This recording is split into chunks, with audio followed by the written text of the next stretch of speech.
Boom. And some of you Oklahoma fans were worried about the offensive line recruiting for Bill Bedenbaugh and the Oklahoma Sooners. And many, many times did I tell you to just calm down. Oklahoma's going to get their guys. Bill Bedenbaugh is going to do his work on the recruiting trail, and he did just that as Oklahoma lands a massive dude on the offensive line for the 2024 class to protect their quarterback of the future, Jackson Arnold, and the quarterback of the 2024 cycle, Michael Hawkins, and maybe a potential quarterback to follow also in this class. But guys, before we jump into it, before we talk about it, guys, I have to hear from you. I have to hear what y'all are thinking.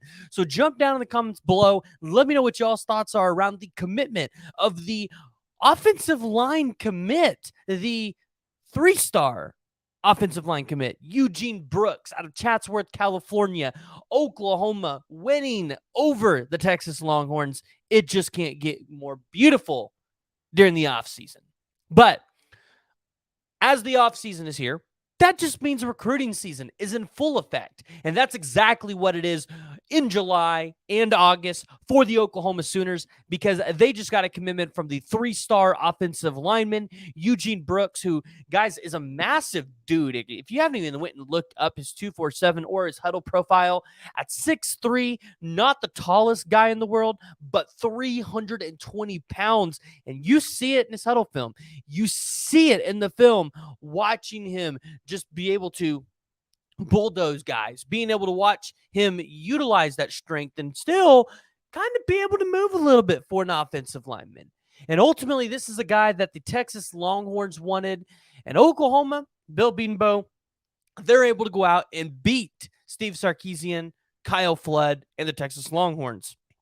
Now, as I said, the problem for Oklahoma was this cycle is it's hard to recruit when you have a really good offensive line and get guys that are willing to come sit for 2 years before they can have a real chance of starting. And that's the problem that they have at Texas. Because if you all remember in 2022, Texas beat us out for Devon Campbell, the 5-star offensive lineman. I think he was a top 10 player. They also got another 5-star offensive lineman that cycle. It's just a hard thing to do. It's a hard thing to go out there and win those battles, especially when you are deep on the offensive line. But for Oklahoma to come out victorious on the offensive line over the University of Texas, where they've beat us on a couple, it's nice. It feels good. It's the offseason. You keep hearing the 49-0. I'm sure we will continue to hear it for the rest of our lives. Even if we beat Texas 15-0, we will continue to hear it. But it's nice to be able to look at it and point and say, we got to win over you on the recruiting trail. And now you start to ask yourself, what's next for Oklahoma along the offensive line? And we're going to get to that here in a second. But to wrap up Eugene Brooks, this is a guy who, according to 247 Sports, was from Las Vegas, but transferred to Sierra Canyon during his sophomore year. They say he's built like a guard, and that's where he's being recruited, but he's always played tackle and is among the most versatile linemen out west. And you might be saying, hey, well, Preston, yeah, we won over Texas, but being in Chatsworth, California, that's pretty close to Lincoln Riley and the USC Trojans, so this is a win over them too, right? Okay, maybe you could say that, because anytime you can go into the state of California and take a guy from Lincoln Riley's backyard, you're going to take that. But now the question is, where is Oklahoma going to go with the offensive line next? Because this is now your second offensive line commit in this class, and you might only have 1 or 2 spots left depending on who's available and on the board. You have Josh Isosa. I believe his date was August 14th to the 17th. That's one of those 2 dates, I believe. You have Grant Bricks on the board, who has been talked about by some across the industry as one of the best and one of the probably most coveted offensive linemen out there. Guy that could potentially be easily a top 100 player in the country. And according to 247, is the number 11th overall ranked player. He's actually number 74, or he's number 7, or the number 11th ranked offensive tackle. But according to 247 composite, he's the number 74th overall player. I forget 247 switched up their website.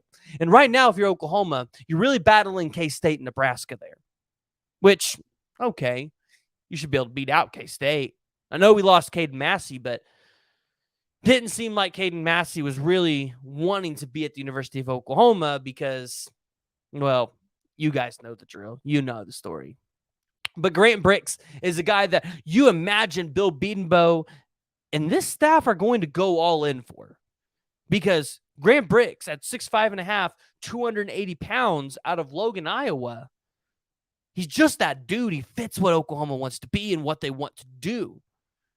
And being that highly rated in an offensive tackle, you can't complain too much because, hey, then you can kind of put the Bill Bedenbaugh haters up. But let's say you don't land Grant Brix and you only land Josh Isosa. Well, if you landed David Stone, maybe that gets you back into the race for Jordan Seaton. Yes, you heard me say it. Jordan Seaton, who actually plays at IMG Academy, plays against David Stone, who I'm sure David Stone just carves up. That's a conversation for another day. Sounds like Eddie Pierre-Louis is not going to be at Oklahoma. Not a shocker, though, because, yes, at the beginning of the cycle, we said Oklahoma has a shot. But at the end of the day, you really looked at some of those schools closer to home and said, those might be the destinations. And so you look at it, and the last remaining prospect that you really look that's left on the board that Oklahoma might want, and that if you're an Oklahoma fan, even if you get the Grant Brix and you have 4 guys, you might even look at taking a 5th guy, because Daniel Akinkumi, yeah, the guy that's in England at NFL Academy, who's not been playing football that long, the guy who we've had here on the podcast, that might be a guy you want to take and just stash away, because if you can develop this kid and you can get him to be better over the next couple of years, you might have found yourself a diamond in the rough. You like those kids that haven't really played a whole lot of football in their career and they kind of just started, but they're still a recruit that you might potentially want. Yeah. Because those guys could end up being really good football players. But the Oklahoma Sooners, they get a commit from the 3-star offensive lineman, Eugene Brooks. And if you're an Oklahoma fan, you're feeling good about where this class is going. Because before Eugene Brooks, you were sitting at 15 commits. I believe you were sitting at 18 or 19 with all of the preferred walk-ons. But now you're sitting at 16 commits with a 237.86 composite score ranking, which would put you at, looking at the rankings here, just a little bit above Miami. It'd put you at 15, right behind Florida State. Now you're starting to enter into the elite territory. So as we head into the party at the Palace and the Sooners Under the Stars, where I've told you all, for Sooners Under the Stars, we could be singing 1 to 2, maybe even 3 commitments for 2025. Party at the Palace, do I dare say 5 like last year? I have no idea. But guys, go ahead and jump down in the comments below. Let me know what y'all's thoughts are around the recent commitment of the 3-star offensive lineman Eugene Brooks. And again, if you haven't already, go ahead, hit that like and hit the subscribe button. Let me know what y'all's thoughts are.